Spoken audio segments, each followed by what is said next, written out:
Map जब आपका बन जाएगा, हम लोग आगे बनाना सीखेंगे मैप को, तो वो आप लोग क्या करना, मैप्स पे फिल्टर करना और आपका जो लाइव मैप होगा वो आपको दिख ही जाएगा यहाँ पे। जैसे सपोज ये मेरा मैप है, क्लिक किया,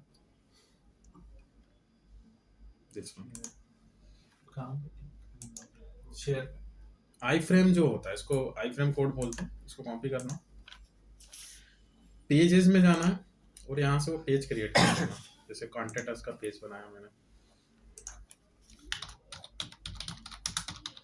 सेम टेक्निक आप लोग वर्डप्रेस में भी कर सकते हो। तो इसको कंपोज व्यू से एचटीएमएल व्यूज में कन्वर्ट करना, और वर्डप्रेस में ये कंपोज और टेक्स्ट के नाम से होता है, तो आप टेक्स्ट में स्विच कर लेना उसको।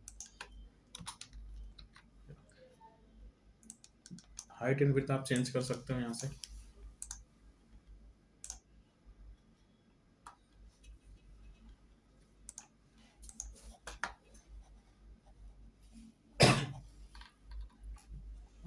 अलग से पेज बनाना पड़ेगा कॉन्टेक्ट।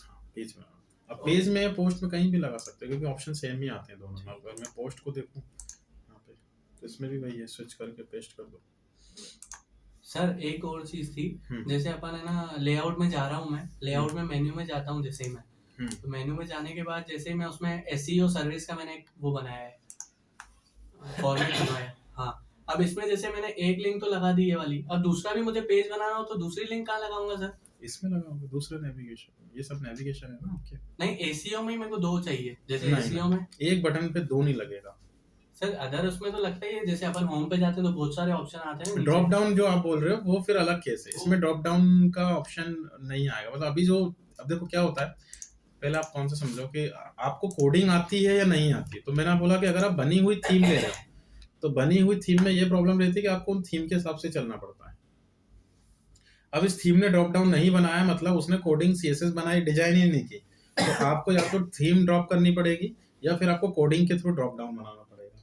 जैसे UL L I list item, ये मेन मेन्यू के लिए होता है। यूएल अंडर लिस्ट वो ड्रॉप डाउन के लिए होता है। तो उसने अभी अंडर लिस्ट का प्रोग्राम या कोडिंग ही नहीं बनाई, तो आप यूज नहीं कर सकते। सेकेंडरी मेन्यू वही होता है ना जो प्राइमरी मेन्यू। हाँ, चाइल्ड मेन्यू इसके जस्ट नीचे जो वर्डप्रेस में उसका ऑप्शन तो आ रहा है। वर्डप्रेस में तो बहुत इजी है, उसका तो मैं बता दूंगा आपको।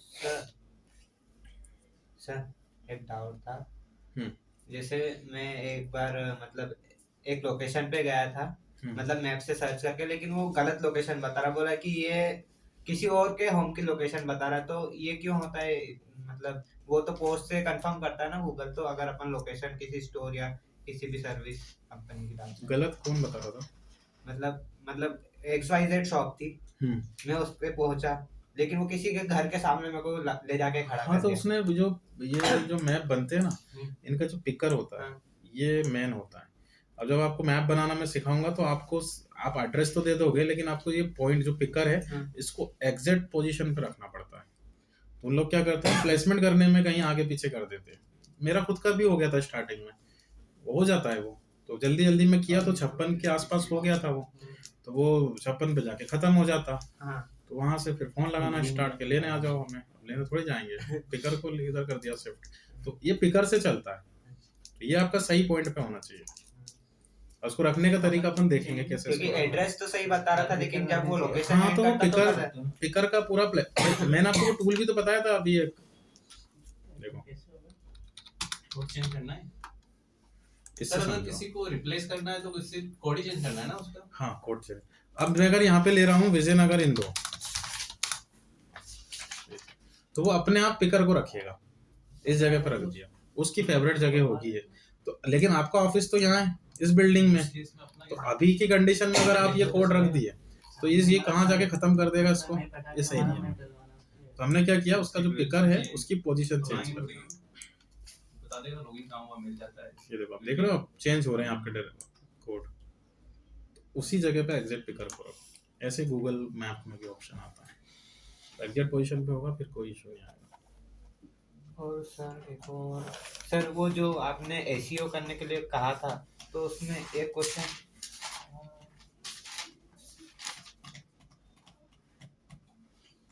सर थीम्स तो कल मैं देख रहा था उसपे सर्विसेज की तो थीम्स ही नहीं दी अच्छी।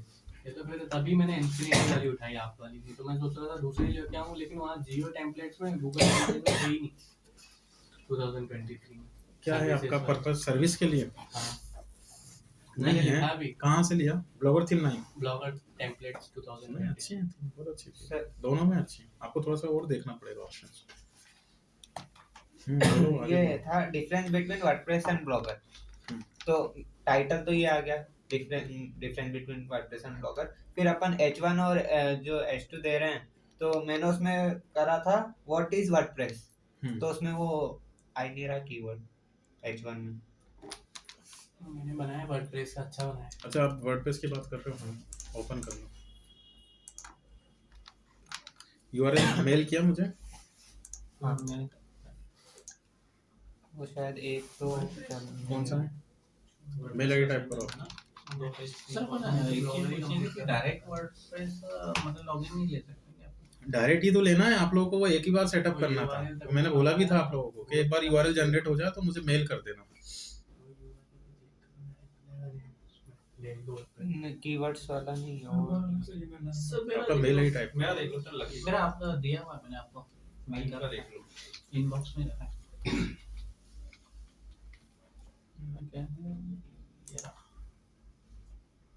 नहीं है इसमें। चलो हमें लगी 59 gn.w। gn.w 59 नहीं लेना। अरे मैंने मेल कराया था, बहुत सारे नहीं यार। क्या है आपका? बनना आ जाएगा। It's pet name. हाँ सही है। कुछ नहीं, ये क्या नहीं आएगा, वो आना हो तो आ जाता उससे। अरे मैंने भेजा है यार, वो आया था अभी। सर मैंने भी भेजा था। आईडी गलत आराम से। अरे डेली नंबर 16 नहीं दबाना। मेरा ट्राई करता हूँ, अगर आए, अगर सही होगा तो आ जाएगा। ये वाला लकी नाम से क्या सर? हाँ ये मैंने भेजा है एक साथ। भेजा पर हम मालूम है। आपको सिर्फ इतना यूजर आईडी पासवर्ड से अरे वो लॉगिन क्या करो। हमने ऑफिस में एंटर भेजा हुआ ना अभी? एंटर करने की जम के नहीं भेजा मेरा, देखो सर आप तो छोड़ सकते हो। आप लोगों को साथ में यूजर आईडी पासवर्ड भी रखना है। हाँ सर मैंने रखा है, आपको भेजा है मैंने आईडी इसका पासवर्ड कौन भेजा सा है, पर सर वो ये आप एक बार admin सेंड में admin गौरव कुमारी सर्च admin करो ना सर। गौरव ये ना गौरव सर नीचे हाँ, ही ये है। ये वाला है, ये आपने भी नहीं भेजा है। आईडी मैं बता देता हूँ ना सर आपको। सर मैंने आप इन्फिनिटी में ओपन कर रहे सर वो हो। आप करो ना एडमिन और नीचे मैंने लॉगिन कर लिया, आप डायरेक्ट यूजर आईडी पासवर्ड दे दो। सर मेरा भी देख लो, मेरा तो लिखा हुआ है। मेरा बार-बार इन्फिनिटी लॉगिन करना पड़ रहा है। क्यों?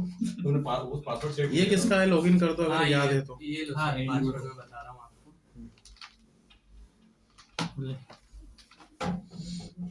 वर्डप्रेस का है सर, 000 होस्टिंग का करो ये ना। हेलो क्रेजी वाला इन्फिनिटी का है कि वो ट्रिपल एक ही रखना है ये क्या? वो गौरव ईमेल आईडी वानी डॉट अब वो मैंने आपको कौन सा भेजा एक बार देख लेता हूँ मैं। अरे यहाँ पे ईमेल डालना है। आईडी पासवर्ड मैंने आपको बोला कि जब वेबसाइट बनती है उसी टाइम पे उसका यूआरएल, यूजर आईडी और पासवर्ड अपने पास रख लेना, नहीं तो आप लोग ऐसे ही टाइम खराब करोगे। और ये एक बार का सेटअप है बस। सर मैंने जीमेल पे आईडी पासवर्ड 2 ही भेजा है। कहाँ है? सर ओपन तो फिर ओपन तो की, कितनी बार ओपन कर? एक बार वो ठीक।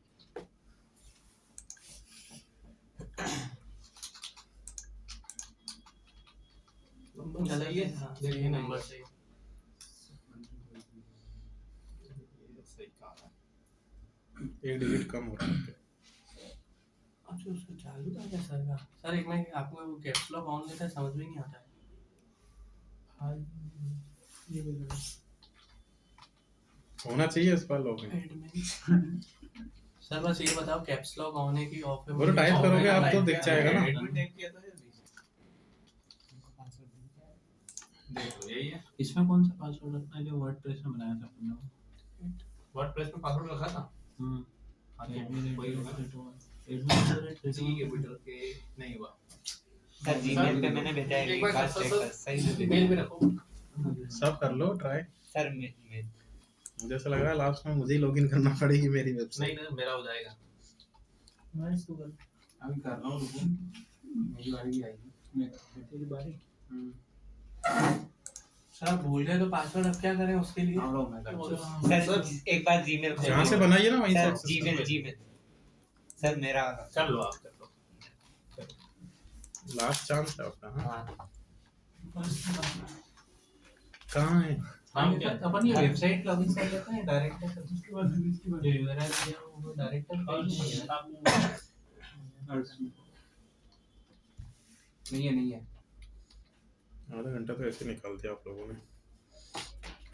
आपका मेरा देखा ही नहीं। नहीं है। एक बार मैं इसमें और देख लेता हूँ। इसमें है क्या कहीं? मैं यहाँ पे ये गौरव खुबानी का है सर। हर्ष ट्रिपल जीरो यहाँ से सर वो रहा, सर 000 इसको है ना, सर इसको ऊपर। ये 000 वाला भी हो गया।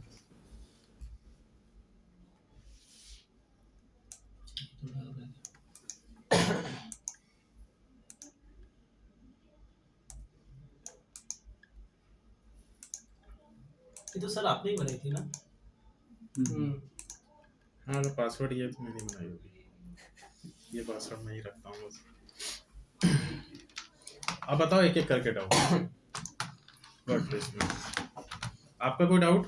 सर ग्रीन हो गए थे पर 3-4 ऑप्शन ग्रीन नहीं है। ठीक है, ग्रीन का देख लेते हैं। आपका क्या डाउट है? वो जो ये डिफरेंस वाला था, difference between WordPress and blogger, तो कीवर्ड पूरा यही बन जाएगा, difference between WordPress and blogger. हाँ। तो फिर H1 और H2 में मैंने उस टाइप से लिखा व्हाट इज वर्डप्रेस और व्हाट इज ब्लॉगर, तो फिर वो नहीं आ रही कीवर्ड। देखो, आपको पहले क्लासिक एडिटर लगाना है, फिर योस प्लगइन लगाना है। ये हो गया सभी का। तो आप लोग क्या नहीं हुआ योस प्लगइन? हाँ ठीक है। तो आप लोगों को सबसे पहले स्टार्टिंग हमेशा फोकस कीवर्ड से करनी होती है, ये ध्यान रखना। क्योंकि जब तक आप फोकस कीवर्ड नहीं दोगे तो वो सिग्नल ही चालू नहीं करेगा। आपने यहाँ पे लिखा भी रहा है। तो आप लोग कीवर्ड कुछ भी लो, वर्डप्रेस, डिफरेंस बिटवीन वर्डप्रेस, तो वो चाहो तो आप बाद में कीवर्ड रिसर्च भी कर लेना। अभी नहीं है तो हमने क्या किया, इसी को रख लिया। कीवर्ड का मैंने आपको ऐसे दिया भी नहीं था इसको ग्रीन करने के लिए। आर्टिकल को मैंने आपको 2 पेज जो थे वो ग्रीन करने के लिए दिए थे। देखो ये, तो अब ये पूरा फिर क्या होगा, कैसे होगा, वो आपको पता ही है। तो आप ये मत करो, मैंने आर्टिकल को आपको ग्रीन का बोला ही नहीं था। मैंने आपको पेजेस जो बनाए थे तो वो ग्रीन का बोला था। स्टॉक मार्केट इंस्टीट्यूट वाला एसईओ ग्रीन का बोला था आपने, बोला था वही कर रहे थे बट 3-4 ऑप्शन। हाँ वो ठीक है, आप लोग देख लेना पोस्ट का, बट सर्विस पेज की वैल्यू ज्यादा है यहाँ पे। तो जो डिजिटल मार्केटिंग एजेंसी वाला जो असाइनमेंट था ब्लॉगर में, और एक स्टॉक मार्केट इंस्टीट्यूट इन मुंबई वाला था, उसके 2 पेजेस आपको बनाने थे जो कि आपने बनाए नहीं, और उनको ग्रीन करके लाना आपको प्रायोरिटी में। सर इसको ही वही बना के ग्रीन कर रहे थे, वो नहीं हुआ। सर पोस्ट का करके दो बोला पेज, था कि 3 पोस्ट को पोस्ट, आप 5 पहले मेरे 2 डालना पेज सर ही ग्रीन नहीं का था। हो गए।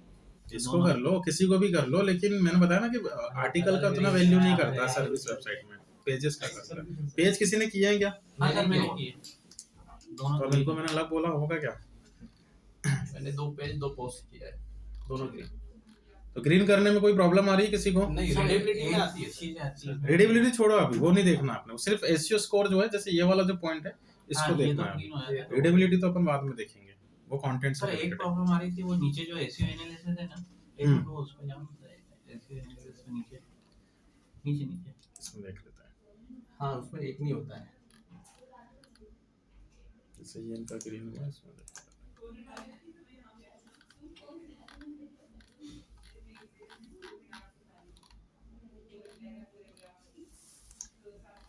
हाँ अब ये नीचे के तो सब हो जाते हैं। अब ये फर्स्ट वाला जो रेट दिखा रहे हैं ना, ये लिंक की फेयर्स फर्स्ट वाला ये अच्छा, जो आपने एक ये link इसमें डाला थोड़ी था। सी दिक्कत आती है। मतलब एक तो सर, देखो इसमें- लिंक अपने को ऊपर एक तो इंटरनल लेनी है, एक बाहर की लिंक 2 लेनी पहले पैराग्राफ पे। एक पैराग्राफ पे अपना जो टाइटल है वो आना चाहिए। ये तीनों रखने के बाद भी अगर लिंक मान लो, जैसे अपन मैंने गूगल से कोई कॉपी पेस्ट किया था, उसमें अगर एक से जो ज्यादा लिंक आ जाए तो मतलब वो 5 से ज्यादा नहीं देता, ऐसा कुछ है क्या? हाँ, 3 से ज्यादा नहीं होने 3 से चाहिए। ज्यादा नहीं। 5 तो बोलते हैं, 3 से ज्यादा ही नहीं होने चाहिए। अभी आपको सिर्फ एक एक ही रखना है। और लिंक अभी मैंने आपको ऐसे रैंडम बता दिया कि किसी को भी कर दो, बट लिंक करने का भी तरीका होगा आगे कि किस वर्ड को सिलेक्ट करना है और कौन सी लिंक को इंसर्ट करना है। कीवर्ड का अभी ऑप्शन हाँ, दे रहा बस है। अभी आप इतना समझो कि आपको 2 टाइप की लिंक इंसर्ट करनी है। एक जिसमें कोई बाहर का डोमेन जिसको आउटबाउंड बोलेंगे, और एक जिसमें उसी वेबसाइट के दूसरे पेज को।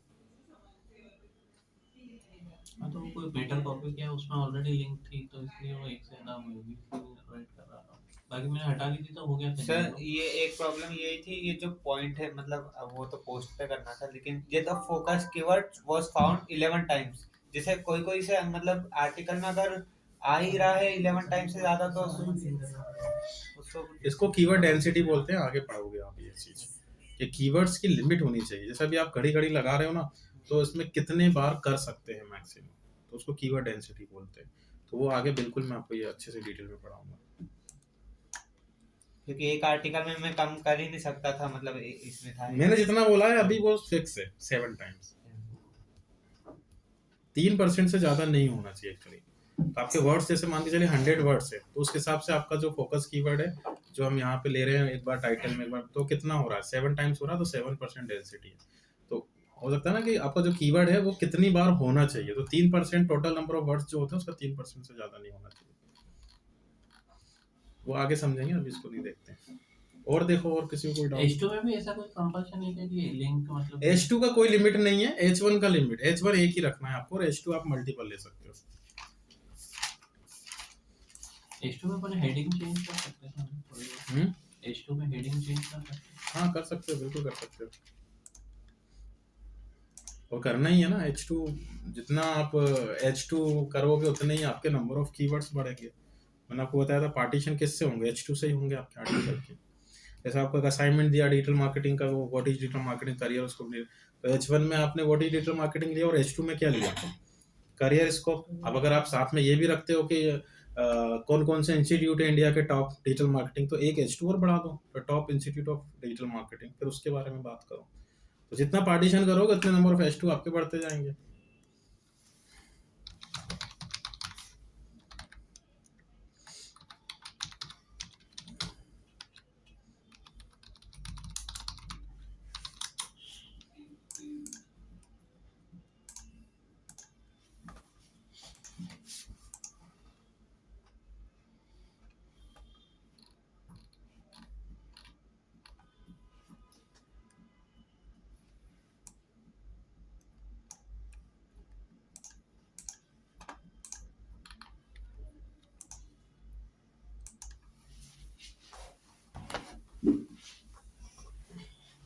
थीम्स का मैंने आपको पूरा कॉन्सेप्ट बता दिया था डिजाइनिंग का। कोडिंग के थ्रू करना है तो थीम एडिटर में, अदरवाइज आप अपीयरेंस या थीम्स वाला जो सेक्शन है उससे पूरा उसको मैनेज करोगे। और अभी फ्री थीम आप यूज़ कर सकते हो, बट आगे चल के जब आप अपना खुद का वेबसाइट बनाओगे तो आपको फाइनल थीम जो है वो खरीदनी पड़ेगी, और खरीदने का प्लेटफॉर्म शायद मैंने आपके पेज में बता दिया था ना, थीम फॉरेस्ट। हाँ, कभी लगे तो आप वहाँ से इसको परचेज कर लेना। तो परचेज थीम आपको वहीं से मिलेंगी अच्छी, इवेंटो मार्केट से।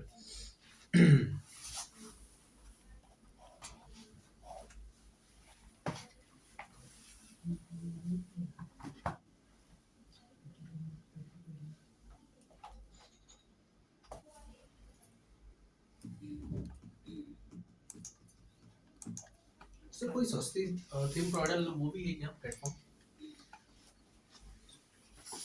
नहीं, वो इवेंटो पे ही आपको मिल जाते हैं ना, वो प्राइस देता है वो आपको।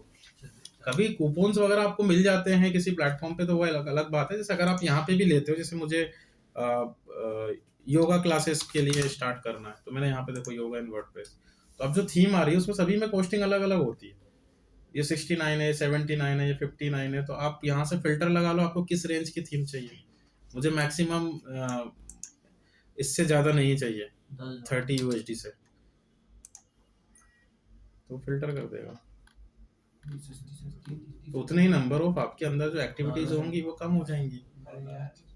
सर तो सब डॉलर में प्राइस लगानी पड़ती है, जैसे अपन फॉर एग्जांपल ये ग्लोबल मार्केट है, डॉलर्स में चलता है।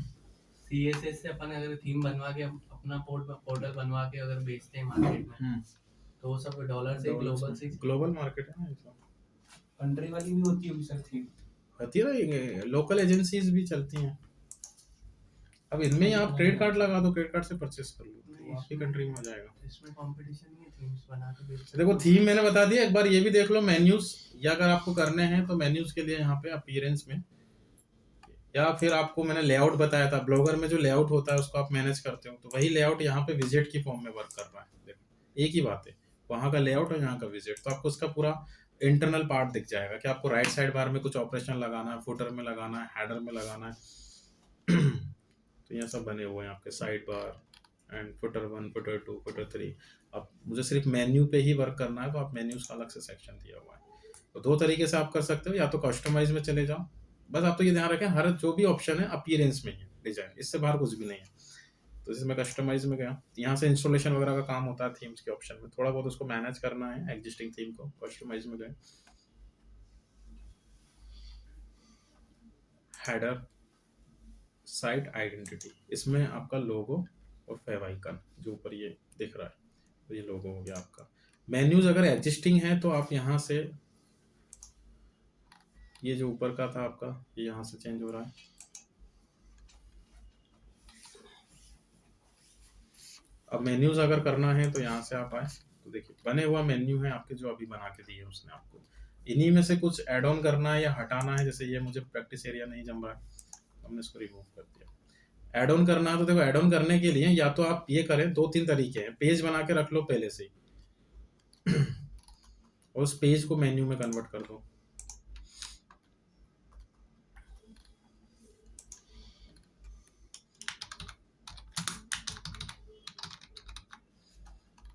ये आप कर ही लोगे।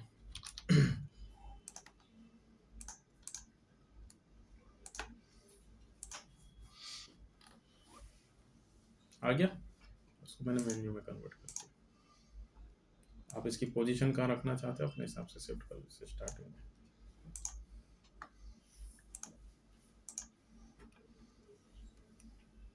डायरेक्ट पेज पे विजिट करेगा। या फिर ऐसा हो सकता है कि अभी मेरे पास कंटेंट नहीं है पेज बनाने का, मुझे सिर्फ बटन बनाने हैं जो यहाँ दिखे, और जब वो क्लिक करे तो हैशटैग लगा देंगे उसके रिप्लेसमेंट में। तो नीचे ये ऑप्शन ही बड़े काम का है इसमें, कस्टम लिंक। तो आप यहाँ पे लगा दो हैशटैग, जब आएगा तब के तब देखेंगे। और हमने यहाँ लिख दिया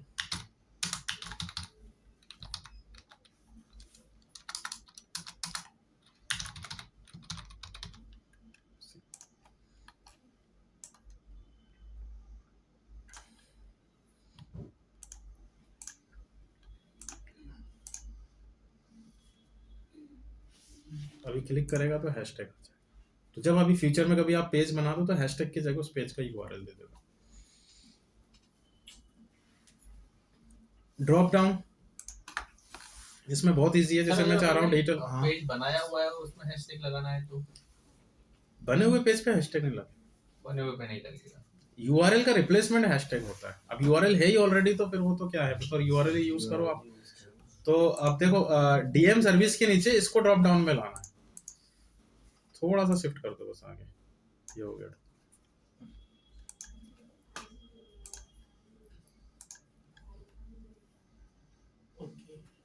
वो 2-3 और लेके आने हैं तो ऐसे ही उसके पीछे हाँ, नीचे जितने नीचे। चाहे उतने कर सकते हो आप। अगर सर एसईओ सर्विसेज के अंदर अगर मैं किसी और को करता हूँ तो हाँ, तो वो भी उसके हो आगे जाएगा। इसको रख दो, इसके आगे इसको रख वीडियो दो, बना दो। इसके आगे इसको रख दो। यहाँ बहुत इजी है काम करना। सर वो यहाँ तक लगता है, फिर अपने सिस्टम पे जाओ देखो। और होती है। लॉगिन नहीं होता, सर्विस से जाना पड़ता है। मुझे अगर कभी थीम ऐसी ली जिसमें मेन्यूज है ही नहीं, ये तो डिफॉल्ट मेन्यू है जो उस थीम ने बना के दिया है आपको। आपको सपोज अपना खुद का ही मेन्यू बनाना है और यहाँ लगाना है इस जगह पे।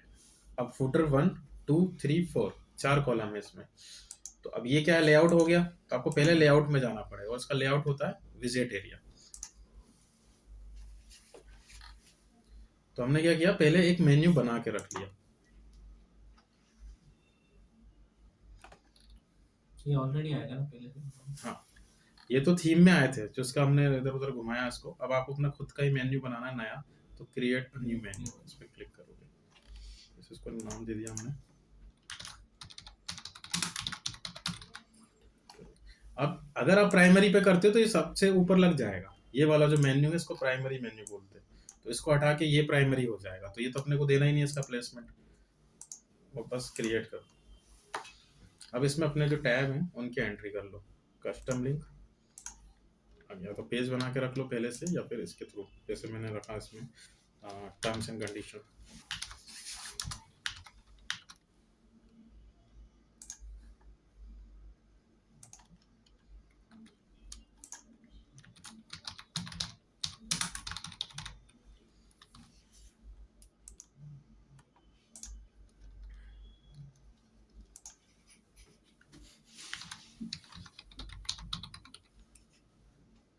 ओके हो गया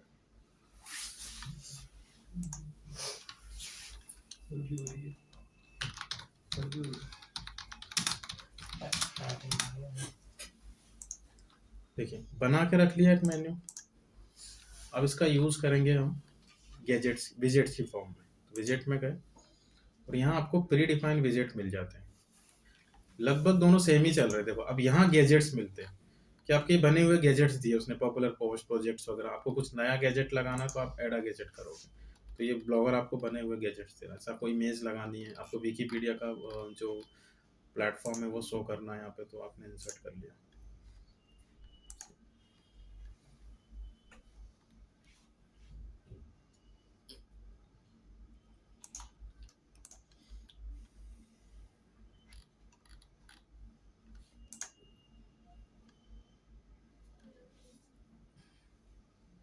आ गया। ऐसे इसमें विजेट चल रहे हैं। तो आपको लगाना कहाँ है, जैसे मुझे फुटर में लगाना, फुटर 2 में, तो 2 में हम गए और यहाँ पहले से एक लगा हुआ है, इसको मैंने रिमूव कर दिया।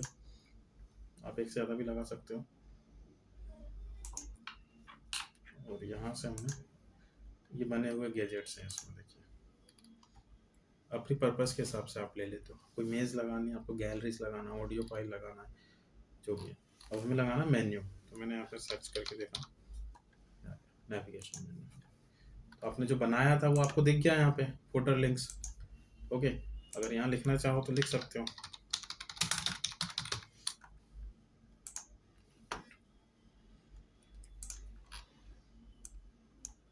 इस जगह लगाया है, आ गया। बहुत सिंपल है, कर दो क्या ऐसे ये सब चेंज हो जाएंगे। पर्पस बस देखो और उसका कहाँ प्लेसमेंट करना और किस टाइप से उसका गैजेट से वो विजेट एरिया है वो बस देखना है आपको। सर ये फुटर का कलर कैसे, वो नहीं होगा? कलर हो जाएगा Footer से ही होगा। बट अब ये उसमें चले जाएगा अच्छा CSS में।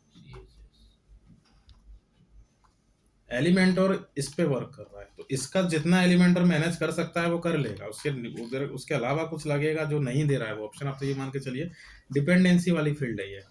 जितना उसने दे रहा है ऑप्शन आपको करने के लिए उतना आप कर लोगे, और उसके अलावा अगर आपको कुछ करना है तो फिर आपको कोडिंग का नॉलेज होना चाहिए। मतलब फिर हाँ, थीम प्री डिफाइन जितने भी ऑप्शन है वो मैंने, अदरवाइज फिर आपको इसमें जाना पड़ेगा कोडिंग के अंदर। तो CSS जो रहेगी उससे मैनेज करना पड़ेगा। तो देखो 2 वेबसाइट हमने बनाई। पहला एक ब्लॉगर पे बनाया, उसमें कुछ पोस्ट और पेजेस, अभी कंटेंट हो सकता है आपने डुप्लीकेट बनाया, एंड इधर भी पोस्ट और पेजेस। और फाइनल गोल अपना क्या है कि हमें सर्च इंजन पे आना है। तो वेबसाइट को सर्च इंजन पे लाने के लिए आपको उसके डेटाबेस में वेबसाइट को सबमिट करना पड़ेगा, जिसको हम बोलते हैं वेब मास्टर टूल। लिखिए अपने web master tool.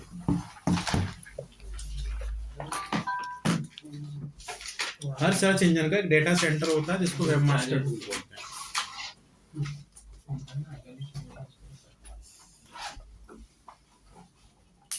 Web master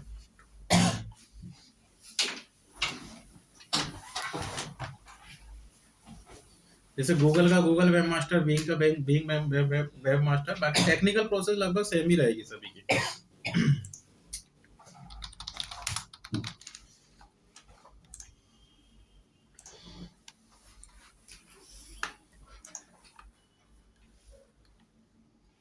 website किसी भी प्लेटफॉर्म पे बनी हो उसका होम यूआरएल। गूगल में सर्च करना,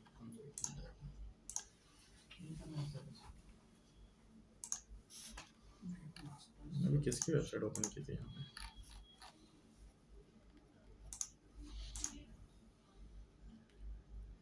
होम यूआरएल।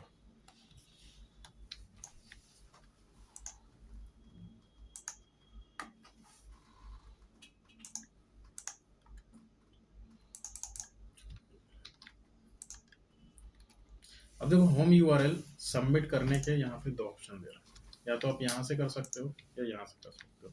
अब इसका बेनिफिट समझ लो कि मैंने आपको बताया था कि गूगल पे जो हम लोग टाइप करते हैं, मतलब यूजर जो टाइप करता है तो वो क्या करता है, डेटाबेस में से ही वो सर्च करता है। और वो की फ्रेजेस उसको मिलते हैं जिन जिन वेब पेजेस में, उनको वो लेकर आता है। इसका मतलब उसके पास हमारे वेब पेजेस पहले से ही होते हैं।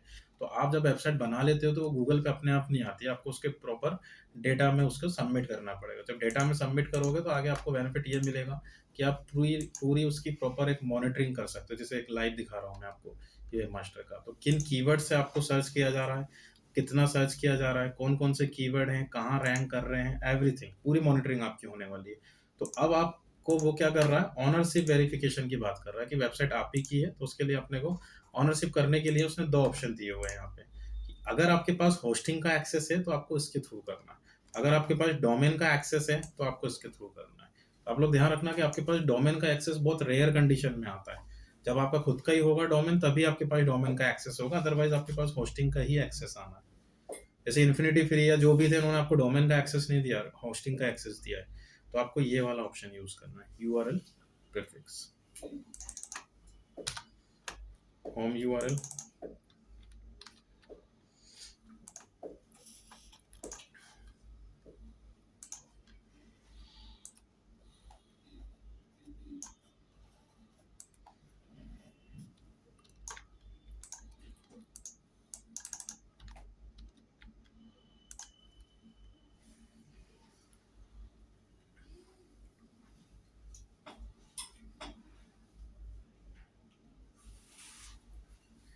कुछ मेथड दे रहा है, आप इसके थ्रू भी कर सकते हो और इनके थ्रू भी कर सकते हो।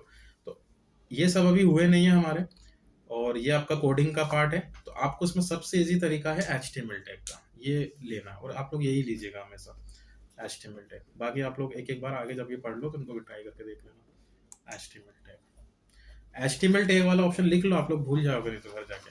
HTML टैग वाला ऑप्शन लेना, इसमें भी आपको मेटा टैग दे रहा है, और मैंने आपको हिंट दी थी कि मेटा नाम का टैग एक ही जगह वर्क करता है, होम पेज के हेड सेक्शन में। बिना सोचे समझे आप लगा दो। जैसे आप ब्लॉगर में हो तो इसका हेड सेक्शन आपको कहाँ से मिलता है, थीम्स में कस्टमाइज एडिट HTML, और यहाँ पे आप हेड के अंदर कहीं भी इसको रख सकते हो। बट ये वर्डप्रेस का है तो इसका हेड सेक्शन हमें मिलेगा अपीयरेंस में, थीम फाइल एडिटर,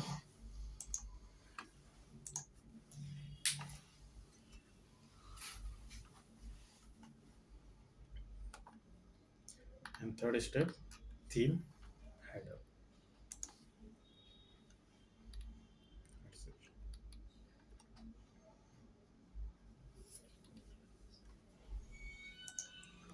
हेड के अंदर कहीं भी रख दो, स्टार्टिंग और एंड पॉइंट के बीच में।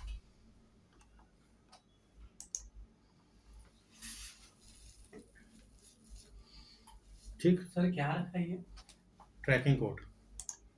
वो फाइंड करेगा ना कि वेबसाइट, भाई वेबसाइट की ओनरशिप कैसे वेरीफाई करोगे। अब हेड सेक्शन में वही जा सकता है जिसके पास वेबसाइट का कंट्रोल है। तो उसने एक तरीके से क्या किया, आपसे कंट्रोल चेक कर लिया कि आपके पास एक्सेस है कि नहीं वेबसाइट का। अब हेड सेक्शन मैंने एक्सेस किया, इसका मतलब मेरे पास WP एडमिन है, हर कोई थोड़ी कर सकता है इसको। समझ में आ गया? तो इसलिए उसने अलग अलग मेथड दिए। तो आपको ये वाला मेथड लेना है। बस इसको वेरिफिकेशन करने से पहले आपको WP एडमिन लेना पड़ेगा अपने क्लाइंट का। सर जैसे ये वेरिफिकेशन हो गया, उसके बाद अगर ये कोड हटा देते हैं तो फिर से वेरिफिकेशन मांगेगा। अच्छा, मतलब रहना ही जब चाहिए। तक ये कोड रहेगा तब तक आप उसको मैनेज कर पाओगे। और ये भी ध्यान रखें कि ये आपकी जीमेल आईडी से आपने लॉगिन किया है, तो हर जीमेल, अब कल को जैसे इनको भी करना होगा इसी वेबसाइट का, तो इनकी जीमेल आईडी का कोड अलग जनरेट करके देगा। तो उसी के नीचे फिर ये लोग ये क्या करेंगे, अपना कोड लगाएंगे। तो एक जीमेल आईडी का एक कोड देता है, तो ये आपका यूनिक कोड है। एक क्लाइंट की जीमेल होगी और एक जो उसकी होस्टिंग कर रहा है, मतलब डिपेंड करता है वो आप मैनेज कर रहे हो, आपका क्लाइंट मैनेज। भाई आप जीमेल आईडी का एक्सेस थोड़ी देगा कोई क्लाइंट आपको कि यूजर आईडी पासवर्ड दे दिया। और गूगल का क्या है, गूगल हर प्लेटफॉर्म एक ही जीमेल आईडी से मैनेज करवा रहा है आपसे। तो आप अपनी जीमेल आईडी से ही कर लेते हो, उसने किया हुआ तो उसका है, वो देखता रहेगा। ओके। या फिर आपको कोडिंग में नहीं करना है, एक ऑल्टरनेट तरीका और बता देता हूँ, तो आप इससे भी कर सकते हो, दोनों में से कोई एक। तो योस्ट प्लगइन में जाना, जनरल सेटिंग के अंदर इसके,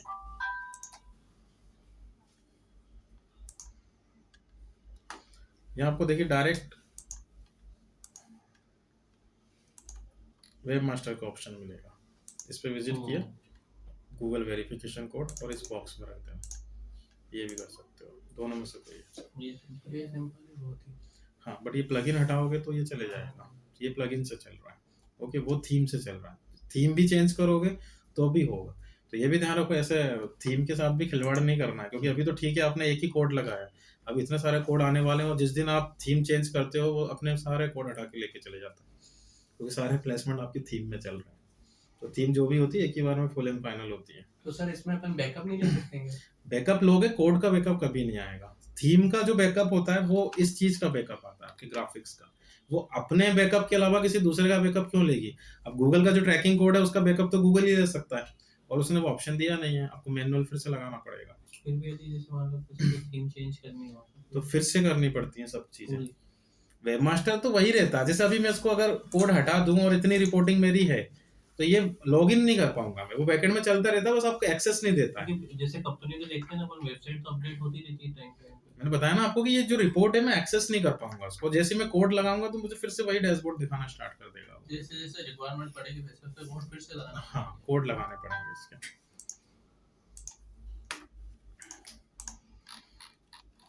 ओके, तो यहाँ से हम वेरीफाई करें, और जो मेथड आप यूज कर रहे हो उसी के वेरीफाई पे क्लिक कीजिएगा।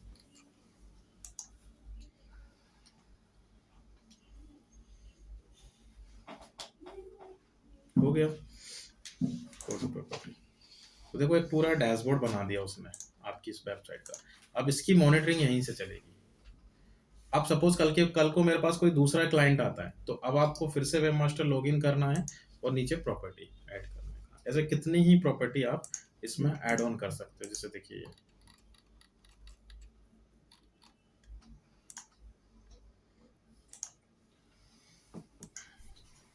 Add property. अब ब्लॉगर जैसे आपके पास ये भी है,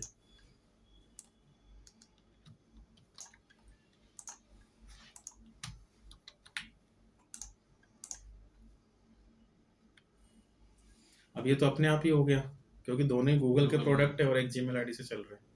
ऑटो वेरीफाई कर दिया ब्लॉगर उसने, का डायरेक्ट हो जाएगा। अगर एक ही जीमेल आईडी से है तो। या फिर कोई एक कर ले, जैसे मैंने कर लिया, फर्स्ट टाइम में एडमिन बन गया और बाकी को मुझे कोड नहीं लगवाना है, तो यहाँ पे आप सेटिंग्स में जाओगे, यूजर्स एंड परमिशंस, यहाँ से भी हो जाता है। जिस किसी और को एक्सेस देना है तो यहाँ से आप दे सकते हो, और कितना एक्सेस देना है वो भी कर सकते हो। इससे फुल कंट्रोल दोगे तो जितने ऑप्शंस आपको दिख रहे हैं उसको भी दिखेंगे। अगर आपने इस पे लगाया इसको, तो उसको वही ऑप्शन दिखेंगे जिसमें वो वेबसाइट का कुछ खराब नहीं कर सकता है। जैसे ये नीचे के ये सब ऑपरेशन वाले ऑप्शन है इसके, कि वो चाहो तो आप सर्च इंजन से हटा भी सकते हो, ला भी सकते हो। उसको सिर्फ 3 ही ऑप्शन दिखते हैं, ये वाला स्टार्ट रिपोर्टिंग वाले। तो आपका असाइनमेंट ये है कि आपको 2 वर्डप्रेस और 1 ब्लॉगर, 3 वेबसाइट की वेबमास्टर पे ऑनरशिप वेरिफिकेशन करके लाना है।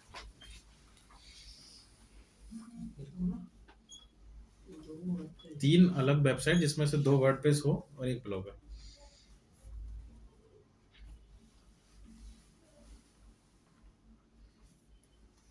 ये सर वेरीफाई करवानी है गूगल से। हाँ, जैसे मैंने अभी किया ना, Ownership यहाँ तक verify। की स्टेप आपको 3 बार करनी है, 3 वेबसाइट से।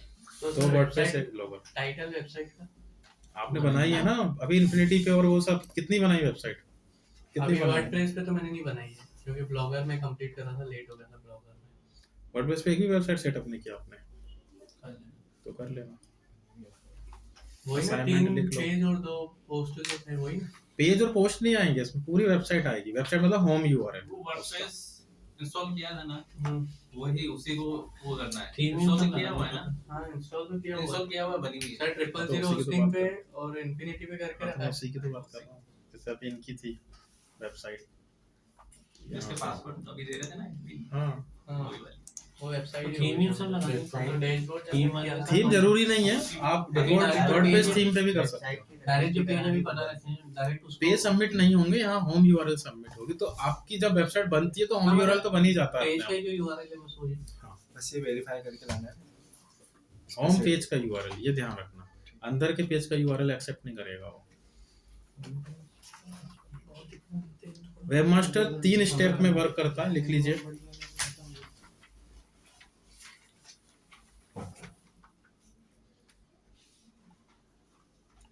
इसकी 3 स्टेप होती है वर्किंग स्टेप किसी भी वेबमास्टर की। फर्स्ट स्टेप होती है फेचिंग, लिखो fetching. Step second crawling, calling जी crawling, CRAWLING, crawling. And third indexing, indexing. Index और ये सीक्वेंस में है, सबसे पहले फेचिंग होगा हमेशा, उसके बाद क्रॉलिंग होगी एंड थर्ड स्टेप में इंडेक्सिंग होगी। जो जॉब वाले हैं वो थोड़ा सा अच्छे से लिखना और अच्छे से समझना चीजों को, कल का आपको बताना पड़ेगा किसी को। देखो फेचिंग का मतलब हुआ कि आपने अपनी वेबसाइट को वेब मास्टर पे सबमिट किया, जैसे हमने अभी कर दिया। तो हमने ये फर्स्ट स्टेप जो है फेचिंग वाली वो कंप्लीट कर ली, इंट्रोड्यूस करवा दिया वेबसाइट को।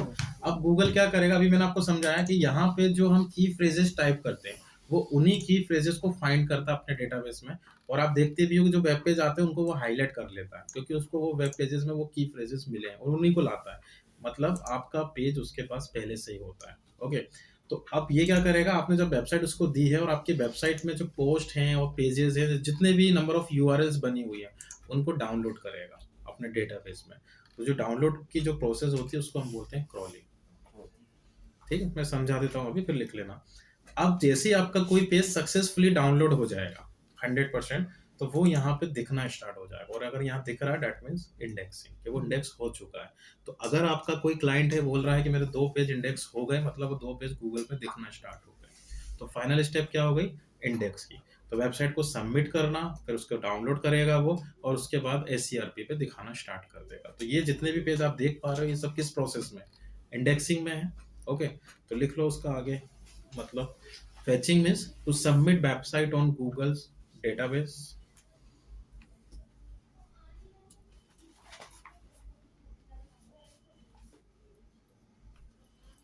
Crawling मतलब download our web pages on Google's database.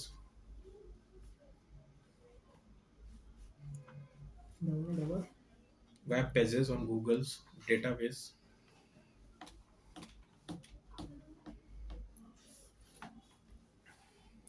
और इंडेक्सिंग का मतलब reflect our web pages on SCRP। अगर आपका वेब पेजेस रिफ्लेक्ट हो रहा है SCRP पे तो उसको हमने बोला इंडेक्सिंग। तो reflect web page on Google.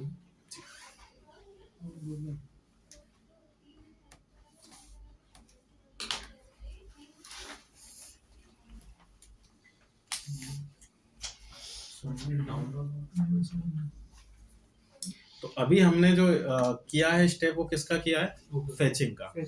Okay, अब वो क्या करेगा, आपकी वेबसाइट के जितने भी पेजेस बने हुए हैं, जैसे ये पेज बना हुआ है, इस पूरे पेज को अपने सर्वर में डाउनलोड करेगा अपनी स्पीड से। आया समझ में? लेकिन ये ध्यान रखें कि गूगल खुद से नहीं जाएगा और आपकी पोस्ट और पेजेस में विजिट करेगा और सब डाउनलोड। तो आपको क्या करना पड़ेगा, अपने सभी पेजेस को एक जगह पे लाना पड़ेगा, एक एक मैप बनाना पड़ेगा। ओके, तो नया ऑप्शन इसमें दिया हुआ है साइट मैप। हेडिंग डाल लो साइट मैप, ये बहुत काम का ऑप्शन है। साइट मैप क्या है, एक डायरेक्टरी होती है जो आपकी वेबसाइट में आपको या तो डेवलपर से बनवानी पड़ेगी या इनबिल्ड होती है। अगर आप CMS की बात कर रहे हो तो CMS में इनबिल्ड आती है वर्डप्रेस वगैरह में, और अगर आप कोर वेबसाइट की बात कर रहे हो तो वहां पे आपको डेवलपर से बनवाना पड़ेगा या आपको बनानी पड़ेगी। इसका काम क्या होता है एग्जैक्टली कि ये सर्च इंजन के जो एफर्ट्स हैं उनको कम करता है, कि या तो सर्च इंजन का जो डेटाबेस है खुद से जाए और अपनी एक एक पोस्ट और पेजेस को फाइंड करे, जो कि वो करेगा नहीं। तो हम क्या करेंगे, सभी पेजेस को एक ऐसा पाथ बनाएंगे जिसपे सभी पेज एक जगह पे आ जाए। जैसे सपोज अगर मुझे किसी वेबसाइट का क्रॉस चेक करना है तो मैंने यहाँ पे एक आगे की चीज बता रहा हूँ, सिंपली मैंने टाइप कर दिया sitemap.xml। अब आप देख रहे हो एक ऐसा पाथ है जिसमें वेबसाइट के सभी पेज आपको एक ही जगह पे दिख रहे हैं। तो ऐसा पाथ बनाना है अपने को। तो अब गूगल क्या करेगा, अब सिर्फ और सिर्फ इस पाथ से कांटेक्ट में रहेगा। जैसे ही नया पेज आएगा, अपडेट होगा, तो देखो टाइम और डेट के हिसाब से उसको पता लग जाएगा। और यहाँ अपडेट होगा तो वो यहाँ अपडेट करेगा, और यहाँ अपडेट होगा तो वो यहाँ अपडेट करेगा। तो अप टू डेट रखने के लिए इसका यूजेस क्या रहेगा, to create mapping in between website and web master. इसका मतलब लिख लो पहले तो। साइट मैप क्या है, एक डायरेक्टरी है, is a kind of directory which is used to create mapping in between website and web master.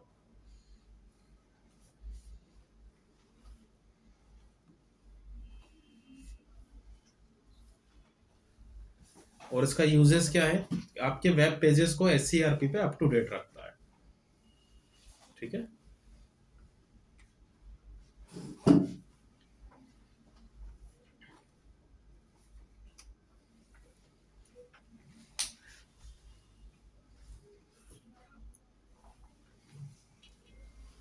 अब साइट मैप दो टाइप के होते हैं, लिखिए। फर्स्ट इज, कुछ बोला आपने? तो बोला करो, बोलते क्यों नहीं हो? अपने डाउट्स पूछा करो। First is HTML site map, second XML site map. Second क्या बताया? XML first HTML, second XML। Interviews में बहुत क्वेश्चंस निकलते हैं यहाँ से। देखो HTML साइट मैप जो रहेगा वो आपकी वेबसाइट की जो फुल इंफॉर्मेशन है वो यूजर के लिए बनाई जाती है। तो आप वहाँ लिखोगे यूजर इंफॉर्मेशन गैदरिंग, हिंट लिख लो, यूजर इंफॉर्मेशन इसमें HTML के अंदर। और XML साइट मैप जो है वो स्पेशली सर्च इंजन के लिए बनाया जाता है, आपकी वेबसाइट को समझने के लिए, यूजर इंफॉर्मेशन। और XML site map search engine information with respect to website pages. आपका जो पेजेस होते हैं वेबसाइट में या जो भी जितने भी इसमें URLs बनी हुई है उनकी इंट्रोडक्शन के लिए। तो हमारे काम का इसमें है XML, क्योंकि हमें सर्च इंजन के लिए काम करना है। बाकी आप चाहें तो HTML साइट मैप में आपको दिखा सकता हूँ। देखो जितनी भी बड़ी वेबसाइट होती है जिनमें बहुत ज्यादा पेजेस वगैरह बने होते हैं, जैसे आप इसको देख लो, मिंत्रा, फ्लिपकार्ट, किसी को भी आप ओपन करना, तो आपको उन वेबसाइट में कहीं भी आप देखिएगा आपको साइट मैप का ऑप्शन देते हैं लोग, जैसे इसमें ये दिया हुआ है। जैसे अभी मैं यहाँ देख रहा हूँ मेन सेक्शन में इतने पेजेस हैं या विमेंस में इतने हैं, लेकिन और भी हो सकते हैं, तो मैंने इस पे क्लिक किया साइट में। अब देखो आप इसके टोटल पेजेस, इस सिर्फ इस एक ब्रांड का CK का इसके पास इतने पेजेस बने हुए हैं टोटल। तो प्रॉपर वो पूरा एक मैप, एक रूट मैप आपको दे रहा है। जैसे शॉपिंग मॉल वगैरह में हम लोग जाते हैं तो पूरा एक रूट मैप बना देते हैं कि कहाँ क्या कैसे जाना है। तो यूजर के लिए उसने एक ऐसा मैप बनाया जिससे कि यूजर उसकी हायरार्की को प्रॉपर तरीके से समझ सके। तो हम भी तो वही कर रहे हैं कि हम सर्च इंजन के लिए एक ऐसा मैप बना के रखेंगे जिसमें सभी पेजेस एक साथ आ जाए। यहाँ पे आया समझ में? तो उसको हमने यहाँ पे साइट मैप बोला। तो हम लोग कौन सा साइट मैप बनाएंगे? XML site map. अब अगेन हम वहीं आ गए फिर से कि अब आपको ये देखना है कि वेबसाइट किस प्लेटफॉर्म पे बनी है, कोर में है या फिर CMS में। अब CMS में तो मार्केट पूरा वर्डप्रेस का ही है, तो वर्डप्रेस का आप समझो। तो आपको क्या करना है, साइट में बनाने के लिए अगेन फिर से प्लगइन यूज करने पड़ेंगे। तो जो योस्ट प्लगइन हमने इंस्टॉल किया था वो दोनों काम कर रहा है, साइट मैप भी बना रहा है और आपका जो फ्रंट एंड है वो फोकस वगैरह वो भी कर रहा है। तो आप जैसे ही ये प्लगइन इंस्टॉल करते हो साइट मैप वो ऑटोमेटिक बनाया था। आपको बस इतना करना है, इस पाथ में जाना है और यहाँ पे कोड रन करना है।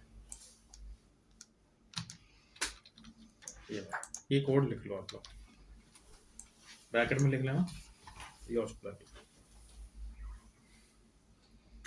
कोड वो खुद से ही जनरेट करता है, उसने खुद ने ही अपना डिफॉल्ट कोड बनाया है। सर ये नेम चेंज हो सकता है क्या साइट मैप वाला?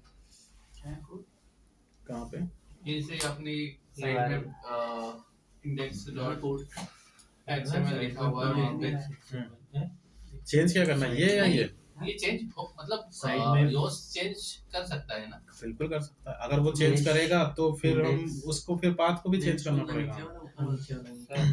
वो मिंत्रा वाला एक बार खोलना। ज्यादा तो नहीं हो रहा है, कल कर लेंगे, कोई हाँ इशू सर नहीं। ज्यादा हो रहा है। हाँ देखो कितनी जल्दी बोल रहे हैं। जोड़ नहीं पाया। चलो तो कल का असाइनमेंट करके लाओ। मिनिमम असाइनमेंट है आपका एक वेबसाइट की ओनरशिप वेरीफाई करना और मैक्सिमम में 3 वेबसाइट की करिएगा।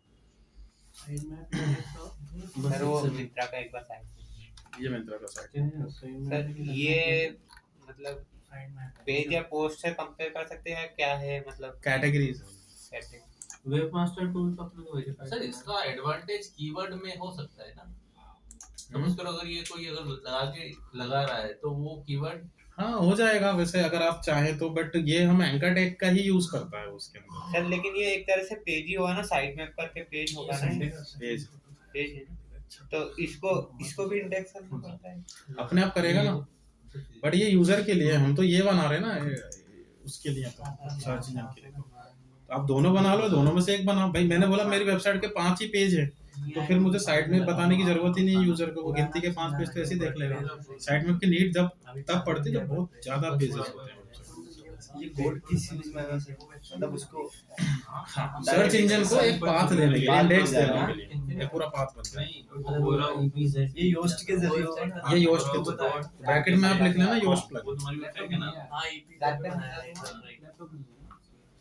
सर। तो ये स्लाइड मैप जो आता है, ये पेजेस तो सभी तो शो होते हैं, फिर कोई एक्स्ट्रा कोई ऐसा प्राइवेट पेज भी रखते हैं क्या कि भाई ठीक है प्राइवेट पेज रखा है तो अरे फिर बहुत पेजेस मिसिंग है इसमें अभी, दिखेंगे। और ये पेज उन्होंने खुद ने हाईलाइट किए हैं।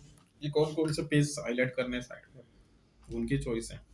अच्छा सर, जो स्टार्टिंग में आपने बताया था कि जो वो कार्ड वाला रहता है, जो इंडेक्स भी कराना रहता है, वो सब नहीं रहता नहीं है। से हाँ, उसकी भी एंट्री हो गई अभी आप उसको, वही तो आप इसका डेटा स्ट्रक्चर जो है वो समझ रहे हैं। सर तो कुछ ऐसे प्राइवेट आइटम भी रहते हैं जो मिंत्रा में अपने को दिखते नहीं है। डिपेंड करता है कि वो यहाँ कितने हाईलाइट कर। भाई अभी आप अपना मेन्यू खुद ही बना रहे थे ना, आप खुद समझो। मैंने डिसाइड किया कि मुझे मेन्यूज में क्या क्या रखना है। अब पेजेस तो मेरे पास और भी बहुत सारे बने थे यहाँ पे, आप इसी को देख लो ना। आप खुद भी तो यही कर रहे हो अभी कि आप कितने सारे पेज है, लेकिन मेन्यूज में तो आपने इतने ही दिखाए बस। हाँ तो मिंत्रा और ऑनलाइन बाकी क्या मैंने साइट मैप पे रख दिए। अब 10 लाख प्रोडक्ट है, मतलब 10 लाख पेजेस बने हैं उसकी वेबसाइट पे, तो 10 लाख कैसे दिखाएगा। तो अब आपकी वेबसाइट में, अब साइट मैप की नीड है भी कि नहीं है। अब आपकी वेबसाइट में गिनती के 5 ही पेज है, तो वो अब जैसे सर्विस वेबसाइट होती है, अब इनको देखो आप, ये कभी भी वेबसाइट पे कहीं से site user HTML site map नहीं बनाते। रीजन, क्योंकि उनके पास लिमिटेशन है कि उसके पास जितनी सर्विस है, गिनती की 3-4 सर्विस है, तो वो सामने रख दी उसने। अब आप देख रहे हो कहीं भी साइट मैप नहीं दिखेगी आपको यहाँ पे। साइट मैप की नीड उनको पड़ती है जिनके पास ज्यादा वैरायटी। ई-कॉमर्स वालों को ज्यादा पड़ती है। अपने पास तो 3 ही पेज। हाँ, ई-कॉमर्स वालों को लग जाते हैं। बाकी अपने सर तो हम साइड में बनाए कि नहीं बनाए, क्योंकि हमारे पास अरे ये तो बनाना पड़ेगा, तीन ये तो यूजर के साइड मैप की बात कर रहा हूँ। ये तो बनेगा, ये तो 2 पेज के लिए भी बनेगा और 1 पेज के लिए भी बनेगा। ये देना पड़ेगा ना। सर अगर बिंग पे भी अपने को डालना है तो बिंग के लिए भी करना पड़ेगा अपने को। जरूरत नहीं पड़ेगी, गूगल किंग है, गूगल से ही सब चल रहा है अब तो। ये मान लो आप अगर गूगल को अभी हम बिंग से कनेक्ट कर देंगे तो यहाँ से डेटा अपने आप ले लेगा। आप तो बस गूगल जो करोगे भाई, जैसे सोशल मीडिया में फेसबुक किंग है, फेसबुक कर लिया, पूरी सोशल मीडिया पढ़ लिया आपने, बस ये समझ लो। सब एक दूसरे को देख देख के ही प्लेटफॉर्म स्टार्ट करते हैं। तो बिंग के सभी ऑप्शंस देखना, और गूगल के तो गूगल अगर कोई नया ऑप्शन लाता है, बिंग भी वही ऑप्शन लगा देता है उसके अंदर। तो आपको तो बस सर्च इंजन का किंग कौन है, गूगल है। सोशल मीडिया का किंग कौन है, फेसबुक है। तो बस किंग को पकड़ो, बाकी के वजीर अपने आप आ जाएंगे। राजा को पकड़ो, मंत्री से ना। हाँ, ठीक है। सर इसमें टैग भी इंडेक्स होता है क्या? टैग टैग हो जाता है, टैग भी पेज ही होता है, /टैग। बस आप तो ये ध्यान रखें, जितने नंबर ऑफ URL जनरेट होंगी उतनी नंबर इंडेक्सिंग होगी। चलो फिर कल आओ, कल देखना।